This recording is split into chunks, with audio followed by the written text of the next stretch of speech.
Você já se hidratou hoje?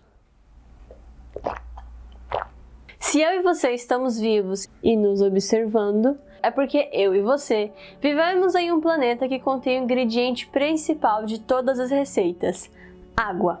Basicamente, a molécula mais essencial para a vida e para tudo que se desenvolveu a partir dela. E o H2O? Água para os íntimos está aqui há muito tempo. Essa água que preenche esse copo foi ciclada milhões de vezes, o que pode te permitir dizer que você bebe a mesma água que os dinossauros beberam, que o primeiro hominídeo bebeu, que quem sabe Darwin bebeu, ou até Jesus Cristo. Mas, se o universo tem uma origem, a molécula mais importante do nosso planeta também tem. A questão é que, assim como o universo, a origem da água na Terra ainda é um fato em aberto e compartilha de algumas teorias, e vamos passar por cada uma delas. Vambora! A base das teorias segue o modelo convencional de origem do nosso sistema solar.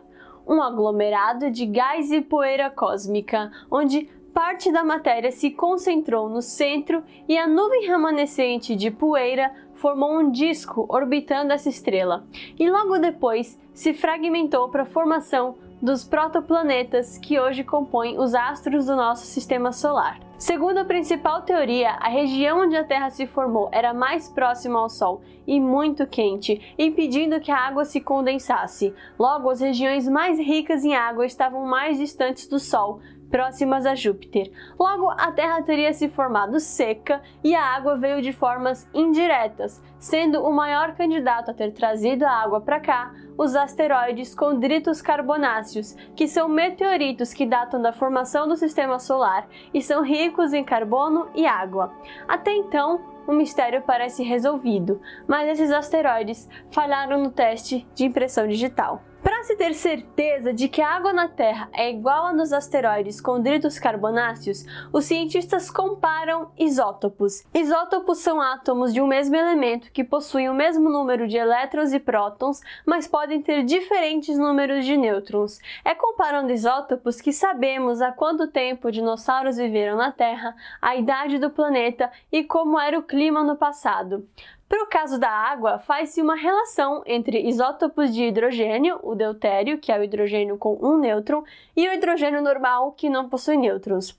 A água com deutério chamamos de água pesada, a água com hidrogênio de água comum. Os cientistas então simulam as condições do início do sistema solar e calculam as proporções de água pesada e de água comum. E na Terra, como essa proporção hoje é mais elevada do que já foi no início do sistema solar, suspeitamos que a água que existe hoje foi importada, porque se não fosse, essa proporção deveria ser mais ou menos constante ao longo do tempo. Foi então que, analisando a composição isotópica do hidrogênio, do oxigênio e outros elementos, percebeu-se que a água e os materiais rochosos dos condritos carbonáceos não batem com os da Terra. Então, por mais que esses asteroides tenham trazido água para o planeta, eles não são os responsáveis por maioria da água que está aqui, o que nos leva a buscar por outras fontes. Antes da gente continuar, vamos só elucidar uma coisa. Quando estamos procurando água em meteoritos, não é a molécula de água em si,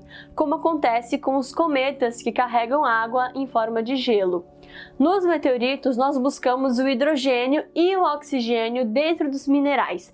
Na formação da Terra, os minerais ricos em oxigênio e hidrogênio sofreram fusão por conta do calor do manto e a água foi expelida da crosta do planeta. No nosso manto existem enormes quantidades de hidrogênio e oxigênio, fazendo os pesquisadores estimarem que pode existir até 10 oceanos de água dentro do manto. É então que entra na nossa busca outro candidato, os meteoritos condritos estáticos. Esses meteoritos se formaram no primeiro milhão de anos do sistema solar, próximos ao Sol, num ambiente rico em compostos gasosos de carbono e oxigênio, e as análises das proporções isotópicas de vários elementos presentes nesses meteoritos, como oxigênio, cálcio, titânio, neodímio e níquel, são quase indistinguíveis entre esses asteroides, a Terra e a Lua. Logo, os condritos estáticos são o melhor análogo para os blocos de construção da Terra e da água no planeta. Porém, enquanto os asteroides condritos carbonáceos retêm até 10% da sua massa em água, os os condritos estáticos têm apenas 0,08 a 0,5% de água. Mas se você acha isso pouco, a Terra possui muito pouca água em relação à sua massa. Os nossos oceanos superficiais representam apenas 0,02% da massa da Terra e a quantidade de água total no mundo representa apenas 0,2% da massa. Então é completamente possível que a nossa água tenha vindo desses condritos.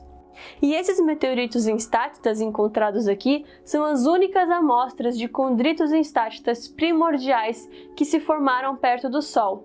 Logo, se eles representam a maior parte dos blocos de construção, ou seja, do conjunto de matéria, rocha que formou o nosso planeta, eles facilmente podem ter fornecido a maior parte da água terrestre, contribuindo com toda a água presente no manto do planeta e com 95% da água superficial, sendo o restante advindo de asteroides úmidos. Com base nessa teoria, a Terra já teria nascido molhada e não seca como se acreditava antes. Essa teoria também acaba com a necessidade de modelos complicadíssimos que tentavam explicar como que asteroides ricos em água vieram do sistema solar exterior para abastecer toda a água da Terra. Mas existe outra teoria que eu tenho certeza que vai te deixar surpreso. E se você está curtindo esse vídeo, não esqueça de deixar o seu like, assim vamos surpreender mais pessoas com a próxima e última teoria. Imagine que você misturou o seu quebra-cabeça com outro e agora está muito mais difícil de montar a paisagem que você escolheu. É então que falta a última peça e ela é a mais improvável que você escolheria. Você até a pega na mão, mas diz: isso não faz sentido. Pois é, pode ser que a peça que faltava para descobrir de onde veio a água do nosso planeta seja nada mais, nada menos que o Sol. Um estudo analisando o material do asteroide Itokawa, coletado pela sonda japonesa Hayabusa em 2010, apresentou uma nova teoria para a origem da água na Terra. Eles pegaram um único grão do asteroide e encontraram evidências de que esse grão teria sido irradiado por partículas do vento solar, transformando uma pequena quantidade de cada grão de poeira em água. Mas como que isso acontece? O vento solar nada mais é que o arremesso para fora do Sol de partículas carregadas eletricamente. Ele consiste principalmente de íons de hidrogênio que viajam pelo espaço e, quando se encontram com asteroides, podem se combinar com átomos de oxigênio presentes na rocha e formar água. Para cada metro cúbico de material do asteroide, seria possível obter até 20 litros de água. E como o sistema solar era abundante em poeira na sua formação, parte dela poderia ter sido transformada em água pelo vento solar antes de ser agregada à superfície da Terra. Combinando isso com a água fornecida pelos asteroides, você tem a fonte da água de todo o planeta. Essas duas últimas teorias são estudos que não são conclusivos. E, no geral, essas são mais teorias que buscam explicar a origem da água do nosso planeta. A própria teoria do Big Bang não pode ser tomada como verdade absoluta. Ela é apenas a teoria mais aceita para o surgimento do universo, o que não quer dizer que no futuro ela não possa ser refutada e passemos a nos basear em outra.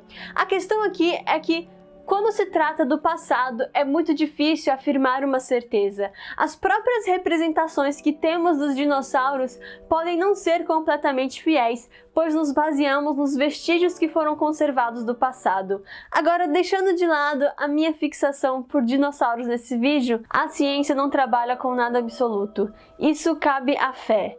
Porém, os estudos e novas teorias nos aproximam cada vez mais da verdade ou não. Me diz aqui embaixo qual foi a teoria que mais te deixou impressionado. Você sabia que para medir o grão do asteroide eles estudaram átomos individuais? A ciência e tecnologia são incríveis e é aqui que você aprende sobre elas e como se aplicam no nosso mundo. Por isso, não deixe de se inscrever na Blue se você quer se tornar uma pessoa mais interessante, até porque agora você sabe a origem da água na Terra, né? Te vejo no meu próximo vídeo e até mais!